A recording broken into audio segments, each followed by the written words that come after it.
do it through the lens of literature. So to give you an idea of what my dissertation is about, it doesn't deal with visual art per se, but it does deal with representation. So I'm writing about terrorism in literature, in contemporary American novels, but I'm writing about it through the lens of representation. In other words, how do novels represent contemporary terrorism? And a lot of people don't know that the novel is a relatively recent literary genre. It dates back from about the 1790s. So in literary genres, it is relatively recent, and a lot of people don't really recognize that. So it comes out of the burgeoning of the middle class. So the novel has a lot of middle class values kind of inherent in it that are still with us today in the novel. So those kinds of middle class bourgeois values are things like individualism and private property and capitalism. And that's interesting because these are values that are often antithetical to terrorists and to what terrorists stand for and their kind of values. So my focus in the dissertation is really how does the novel accommodate these antithetical values? How does it represent them, and how does it sometimes silence them in the novel? But for today, I wanted to deal with some kind of visual imagery since this is mostly an artistic symposium. So I moved away from the novel and looked at a specific story, and that story is Don DeLillo's Baader-Meinhof. So I'm calling this presentation Gerhard Richter's October 18th, 1977, Don DeLillo's Baader-Meinhof, and the Shadow of September 11th. So on May 9th, 1976, Ulrike Meinhof, co-founder of the German terrorist group, the Red Army Faction, is found dead in Stuttgart-Stammheim prison. This is a police photo. She has hanged herself on the bars of her cell. Less than 5 months later, Meinhof's co-conspirator, Andreas Baader, along with two fellow terrorists, Gudrun Esslin and Jan Karl Raspe, is also found dead in his cell. So this is a picture of the terrorists. Baader and Raspe are shot. Esslin is hanged. And these three deaths, like Meinhof's, are deemed suicides. It's questionable whether they were actually suicides. Some people believe that the state killed them because they were treated really badly in prison, and they were held a lot longer than they were supposed to be. But in 1988, German artist Gerhard Richter creates a series of 15 paintings to commemorate the life and deaths of the four aforementioned terrorists. This is one of the photos, one of the paintings, in the collection. The series, entitled October 18th, 1977, the date of the latter three deaths, consists of blurred representations of original police photos depicting the terrorists dead in their cells. After showing for years throughout Germany, the paintings are sold to the Museum of Modern Art in New York in 1995. On December 9th, 2002, Don DeLillo publishes his famous exposé on the role of the artists after the September 11th terrorist attacks, entitled In the Ruins of the Future. On February 14th, 2002, Richter's October 18th, 1977 is shown in full as part of MoMA's Gerhard Richter 40 Years of Painting. And on April 1st, 2002, just 6 months after 9/11, Don DeLillo's short story Baader-Meinhof appears in The New Yorker, along with an image of Richter's painting of Gudrun Esslin. The story recounts the botched tryst of two lonely New Yorkers viewing paintings of dead RAF terrorists in the Museum of Modern Art. So my central research question for this presentation was, what is the connection between these three works? So what is the connection between Richter's blurred paintings, the September 11th terrorist attacks, and DeLillo's short and often inexplicable piece of fiction? And what I came up with, in keeping with my dissertation, is that I would like to suggest that all the works in question, so October 18th, 1977, In the Ruins of the Future, and Baader-Meinhof are all self-reflexive. So that means the primary subject matter of these aesthetic works is representation itself. So most, and I want to claim that most, if not all, artistic works about terrorism are, by their very nature, works about representation, and particularly the problems of representation. So how do we represent terrorism in an aesthetic form? Moreover, these works suggest that only a skewed view, a certain blurring of the facts, can effectively represent modern terrorism. So I want to start with Richter's paintings. Again, this is a series of 15 painterly representations of the RAF terrorists, both in life and after death. So it's a lot of images of the terrorists themselves, like this one. This is of Gudrun. But there are also images of the terrorists in their cells, of the cells themselves, of Ulrike hanging from her cell, and they're all blurred, as you can see in this one. So the style here is really important. The documentary photographs are painted, and then they're intentionally blurred on a scale of black and white. These are oil on canvas. So what Richter did was he got access to the police photographs, which were actually published in a magazine, and there was a lot of outcry in Germany because of that. And what he did is he cropped them, and he basically painted them and then obscured them. He intentionally blurred them. So you can see here, this is a picture of Ulrike, and that's the police photograph, and then you have the blurred Richter image. So they're kind of in the genre of history paintings. The photographs would have been really familiar to a German audience, not so much to an American audience. This means that in the most literal sense of the word, the paintings are representations, so they're represented representations of the lives and deaths of the terrorists and the media-produced images. So the intentional blurring of the paintings, as well as the almost identical images painted from slightly different angles, raise questions of aesthetic representation. So we ask, when we look at these, why did the artist do it this way? So it asks us to think about the aesthetic process. And you can see here we have the police photo, and then this is the first in a series. This is Ulrike, and this is Dead 1. But then you have Dead 2 and Dead 3.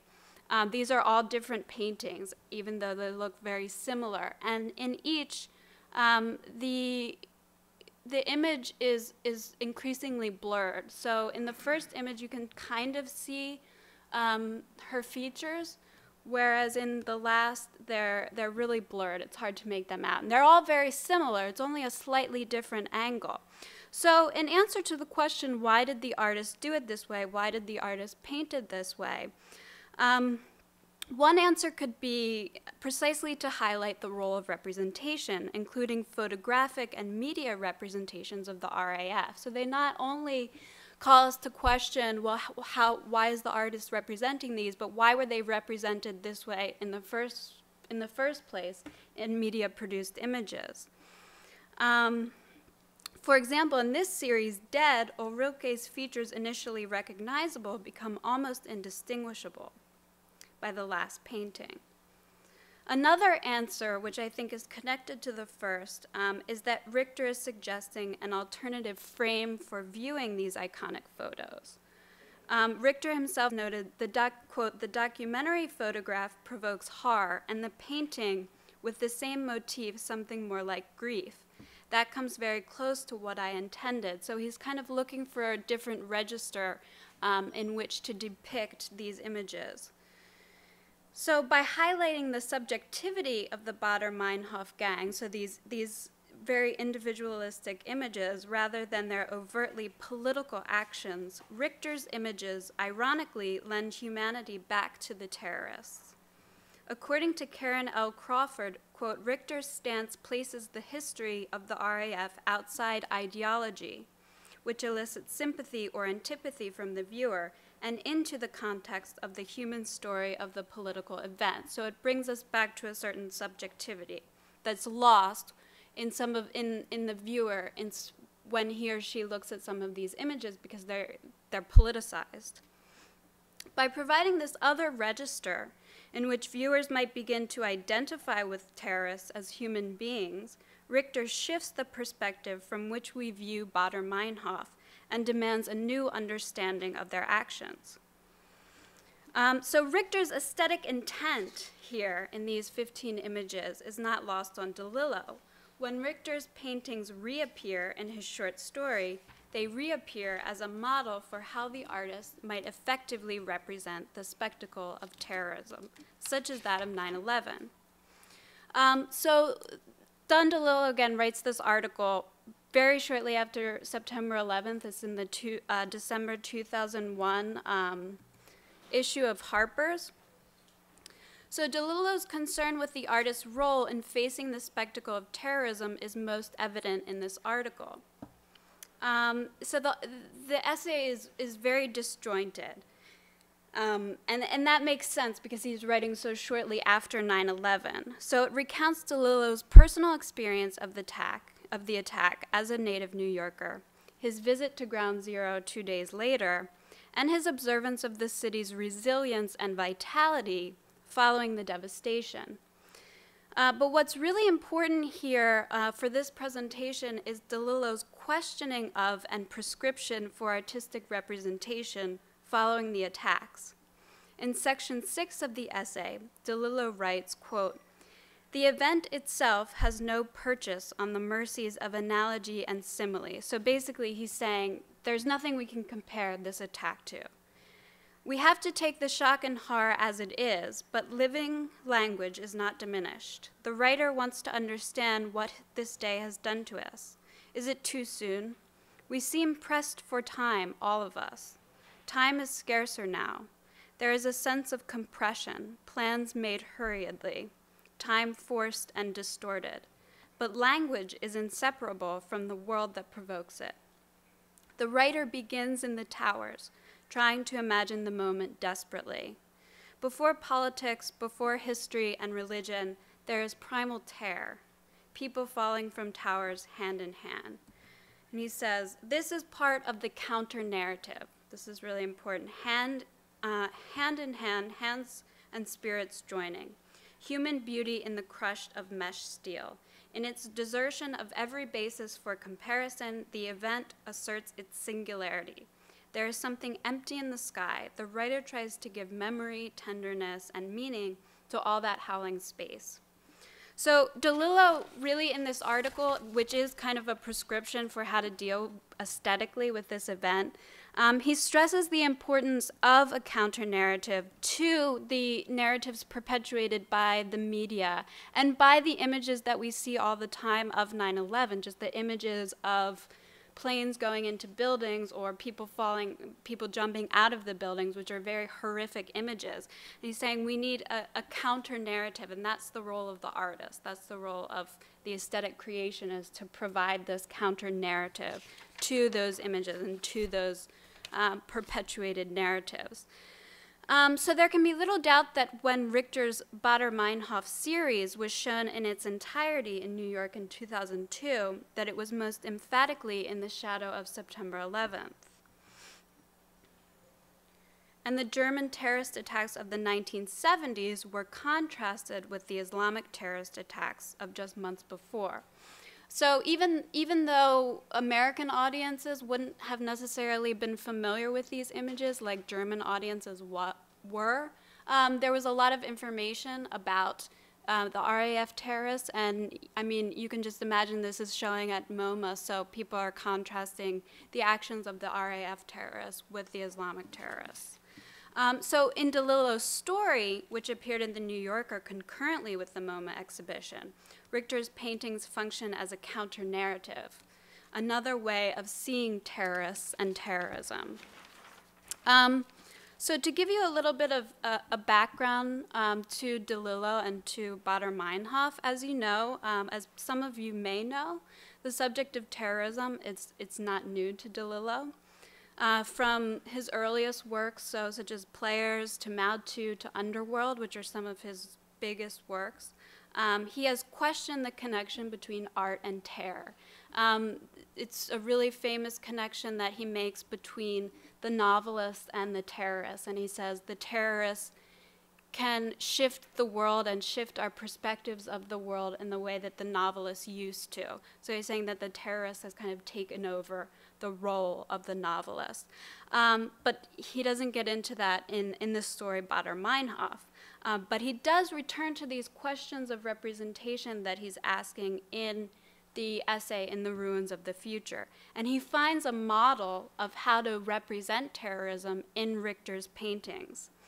So the majority of the story, this short story, takes place in the Museum of Modern Art and concerns two unnamed characters, a man and a woman, looking at Richter's paintings, which are identified by title.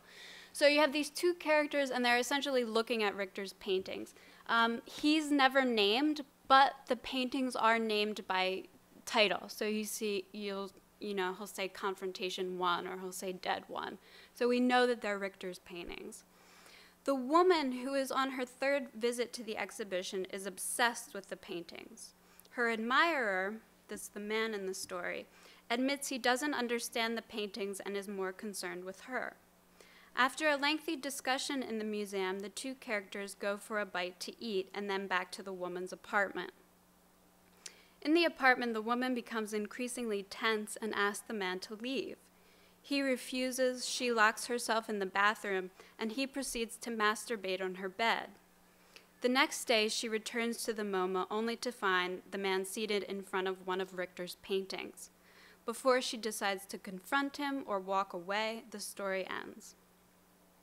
This, of course, is a simplification of DeLillo's work, and somewhat useless because the plot isn't really important. Nothing really happens in the plot. Nothing much happens. What is important is the centrality of looking and interpreting in the story. Again and again, questions of representation arise, are tossed about, complicated, and then discarded for new queries. The narrator recounts the first exchange between the characters as follows, so I'll give you this here to get a feel for DeLillo's style. She heard the other person walk toward the bench, a man's heavy, shuffling stride, and she got up and went to stand before the picture of Ulrike, one of the three related images, Ulrike dead in each, lying on the floor of her cell, head in profile. The canvases varied in size. The woman's reality, the head, the neck, the rope burn, the facial features were painted, picture to picture, in nuances of obscurity and pall, a detail clearer here than there, the slurred mouth in one painting appearing nearly natural elsewhere, all of it unsystematic. Why do you think he did it this way? She did not turn to look at him. So shadowy, no color. She said, I don't know. So the woman's obsession and looking at the paintings mirrors the man's looking at her. She is consumed by the images, and DeLillo seems to say, appreciate the artist's representations of the terrorists for what they are. So she's able to move beyond any sort of political anger and finds in the painting something overwhelmingly sad. The man, on the other hand, contends, quote, you need special training to look at these pictures. I can't tell the people apart. Her response is, yes, you can. Just look. You have to look. She urges him beyond a typical response to terrorism, so his contention that the terrorists got what they deserved by being terminated by the state. The man only feels the sort of grief that the woman feels after their botched tryst in which she has locked herself in the bathroom. As he leaves, he whispers through the door, forgive me, I'm so sorry, please, I don't know what to say. Although the woman is extremely angered and upset, the story ends on a note of forgiveness, as does Richter's painting cycle. So in the MoMA show, the last painting viewers saw was the painting called Funeral. This is a really bad representation of it, and it's hard to make out. I couldn't really find any good representations of these paintings because they are so blurred. But this is essentially the funeral of Gudrun and Andreas Bader and Jan Karl Rospa, and it's a crowd gathered, and there are trees in the background. So in Baader-Meinhof, the woman returns to the gallery only to find the man sitting in front of this painting, Funeral, which is the largest painting in the series. And he's finally absorbed in this work in the way that she has been throughout the story. She's really absorbed in this work. He becomes absorbed in her, and then finally at the end, he again returns to MoMA and is looking at this painting. Although this painting is much darker than the source image, and that's predominantly because of the trees at the top, Richter generates the impression of movement by applying a uniform horizontal blur. So he's kind of blurring it by using that horizontal brush stroke. The painted motion blur emphasizes the fact that the event is characterized by progression. So there's just some kind of movement going on here. The funeral procession on the one hand and the process of parting on the other hand. This notion of progression or movement forward is intensified by the woman's reading of Funeral, which happens earlier in the story. In the top corner of the painting, the woman observes something. And you can't see it here, but what she observes is two branches connected, so she observes a cross. So this is a quote from the story. "It was a cross. She saw it as a cross, and it made her feel, right or wrong, that there was an element of forgiveness in the picture. That the two men and the woman, terrorists, and Ulrike before them, terrorists, were not beyond forgiveness." So by ending the story with the man seated in front of this enormous painting, Funeral, DeLillo suggests that we shift our perspective of him just as Richter has asked us to shift our perspectives of the RAF terrorists. Finally, by focusing on representation of ways of looking, both Richter and DeLillo suggest a path to aesthetic engagement with 9/11 that will be taken up again later in DeLillo's work, the novel Falling Man. Thanks. Are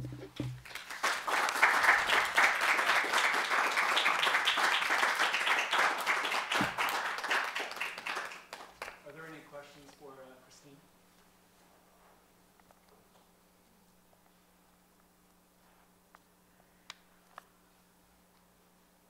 Well, one of the main things that I know about Richter is that I think I see him as somebody who is representing, photography. Like Yeah. it's all about a copy of the photograph. Now the photograph is definitely removed from reality. Mm-hmm. I don't know. How do you see that affects some of these issues? Yeah, I think that's really important in these images because they're taken from police photos, and you can actually, he has a notebook where you can look at the two together. You can look at the original image and how he crops the image.